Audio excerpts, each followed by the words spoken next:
âgé de 22 ans, qui s'est présenté en consultation pour une baisse visuelle bilatérale évoluant depuis un an, avec comme antécédent un LASIK hypermétropique ayant eu une découpe au microkératome il y a 2 ans en Espagne et qui a été retouché au bout d'1 an pour une sous-correction sur l'œil gauche aussi en Espagne. Donc à l'examen...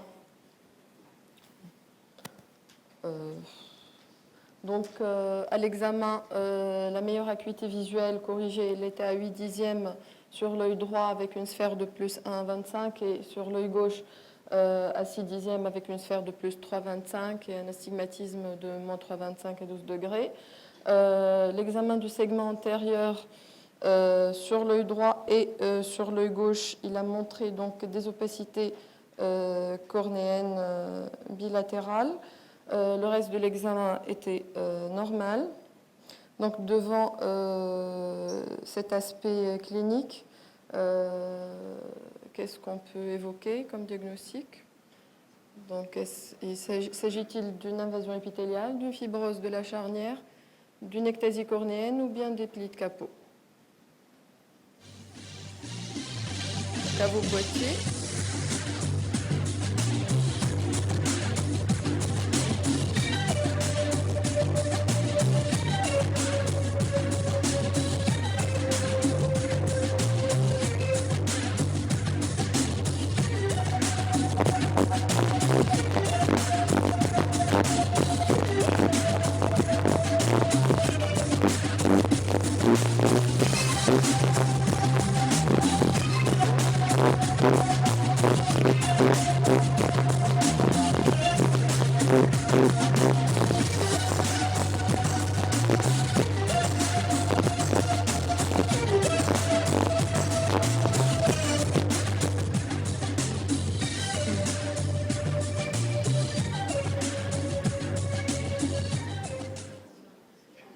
Donc, effectivement, il s'agit d'une invasion épithéliale.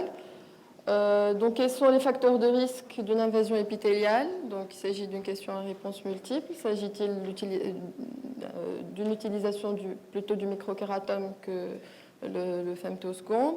Donc, le LASIK hypermétropique, le fait d'être retouché en post-opératoire, de faire une irrigation abondante du lit stromal après la photoablation par le laser Excimer, ou bien le fait d'avoir des antécédents de kératotomie.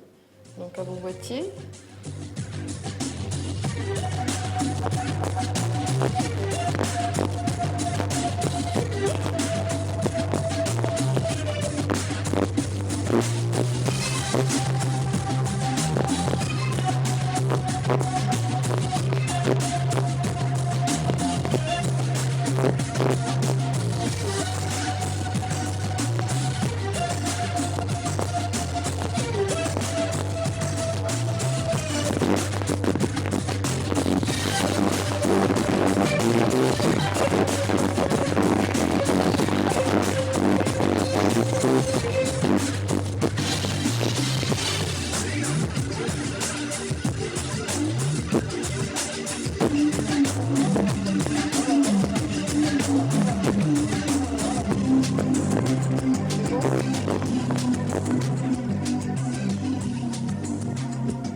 Tous ces facteurs peuvent être tous impliqués dans l'invasion épithéliale.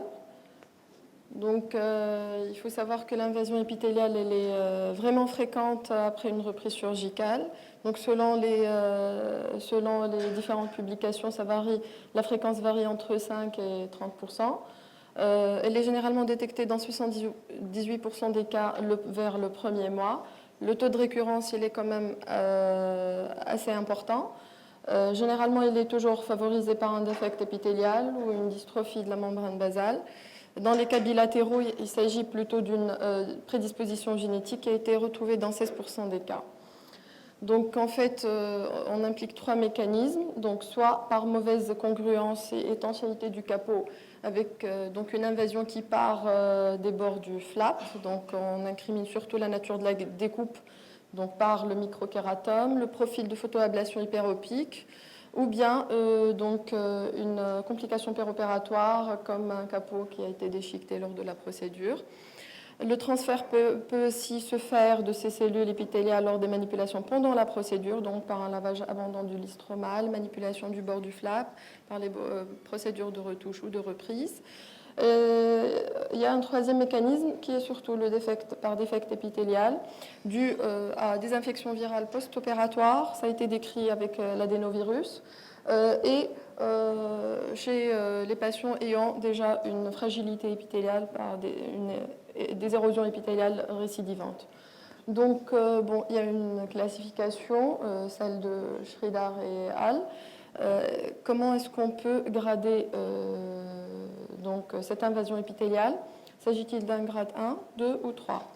Donc, là, je crois que la réponse elle est mise déjà. Donc, il s'agit effectivement d'un grade 2. Donc, je passe ce bon. Est-ce que je peux passer la suite? La réponse est déjà... Merci. Donc, il s'agit plutôt d'une classification qui a été publiée par M. Schridar et al. En 2002 dans l'Indian Journal of Ophthalmology. Donc, elle classe l'invasion épithéliale selon la sévérité et le potentiel évolutif. Donc, le grade 1, c'est une invasion minime de 1 à quelques cellules d'épaisseur. Elle est non progressive et limitée. Donc, en fait, c'est une invasion qui est inférieure à 2 mm du bord du flap. Généralement, elle est difficilement détectable à la lampe à fente. Le grade 2, c'est une invasion modérée, facilement détectable à la lampe à fente et étendue à plus de 2 mm du bord du flap. Le grade 3, c'est une extension importante en cardiographique de cellules épithéliales nécrotiques associées ou non à un AIDS. Donc, quand traiter une invasion épithéliale? Donc, à vos boîtiers, on la traite quand elle est progressive, quand elle atteint l'axe optique, quand il s'agit d'une invasion de grade 1, quand il s'agit d'une atteinte progressive avec un œdème du capot.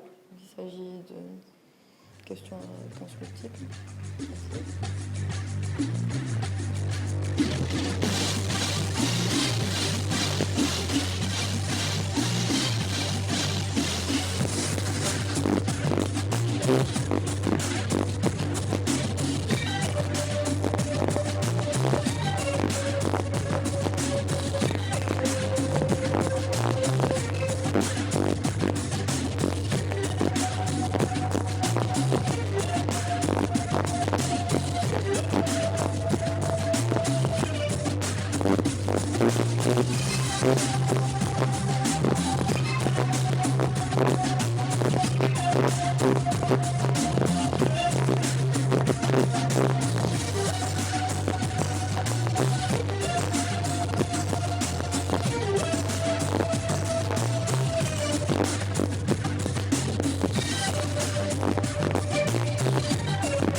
Il s'agit de la réponse 2. Donc, quels sont les moyens thérapeutiques dont on dispose pour traiter une invasion épithéliale de grade 2? Donc, faut-il faire un soulèvement du capot à vos boîtiers avec grattage des cellules épithéliales? Faut-il utiliser des corticoïdes locaux et de la cyclosporine? L'utilisation de membranes amniotiques, traitées par laser Excimer, par suture du flap. Il s'agit d'une question à réponse multiple. À vos boîtiers, s'il vous plaît.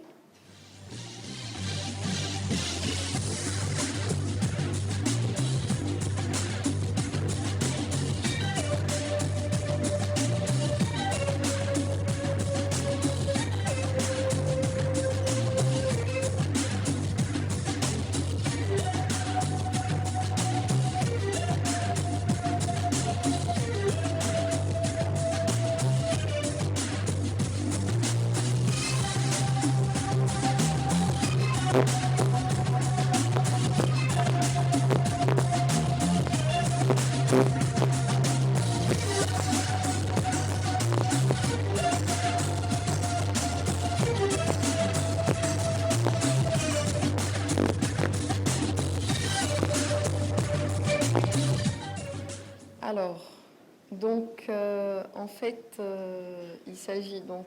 Bon, reprenons. il faut surtout faire, on peut faire un soulèvement du capot avec grattage des cellules épithéliales. Pour l'utilisation des corticoïdes locaux et la cyclosporine, c'est assez controversé. L'utilisation de membranes amniotiques, il est surtout préconisé dans les récurrences. Il s'agit surtout, quand il s'agit d'invasion épithéliale, donc le taux de récurrence, comme on l'a déjà dit, il avoisine les 40%. On peut traiter par laser hexamer, effectivement, en cas aussi de récurrence, ou bien par suture du flap, et ça a été déjà décrit. Donc, c'est plutôt A, C, D et E. Donc, la première. Donc, indication et modalité thérapeutique. Donc, pour le grade 1, c'est évident, c'est plutôt la surveillance. Pour le grade 2 et 3, donc c'est surtout la reprise du flap avec grattage et un lavage abondant, mise en place de l'antithérapeutique pour améliorer donc, la stabilité du capot. Si récidive, donc, on peut traiter par laser hexamer en mode PTK. Le traitement par alcool absolu pour déloger les cellules épithéliales, mais il y a quand même un ACE important. L'utilisation de membranes amniotiques a son apport dans les récurrences après des débridements mécaniques. On peut aussi faire un débridement mécanique avec suture du flap. Donc, comment prévenir cette invasion épithéliale? Donc, en utilisant plutôt le microkératome pour la découpe du capot, en faisant une irrigation abondante du lystromal pendant la procédure, mise en place de l'antithérapeutique post-opératoire, opéré par l'ASIC des yeux atteints d'érosion épithéliale récidivante. Il s'agit d'une question à réponse multiple. À vos boîtiers.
C'est juste la réponse C. Toutes les autres réponses, c'est plutôt une contre-indication. Donc, comment prévenir l'invasion épithéliale? En fait, donc par plutôt une utilisation d'une aspiration suffisante. Il faut essayer d'éviter les pertes d'aspiration pendant le passage donc, du microkératome. Il vaut mieux utiliser un laser femtoseconde pour la découpe du capot, vu la meilleure congruence et l'étanchéité du capot. L'irrigation devrait être suffisante et non abondante de l'interface lors de la procédure pour essayer de limiter donc, le flottement des cellules épithéliales dans le lit stromal et éponger suffisamment les bords en fin de procédure. Donc, et bien sûr l'utilisation de la lentille thérapeutique. Il faut aussi essayer d'utiliser à minima les anesthésiques locaux. Essayer aussi d'utiliser des agents mouillants sans conservateur en post-opératoire, donc pour limiter le défect épithélial. Utiliser des instruments adéquats pour le rexis du capot, bien affûté, et opérer par PKR les patients ayant eu donc aux antécédents, comme antécédent une érosion épithéliale récidivante ou bien une invasion épithéliale sur le premier œil, surtout si la myopie elle est inférieure à 4 dioptries. Merci.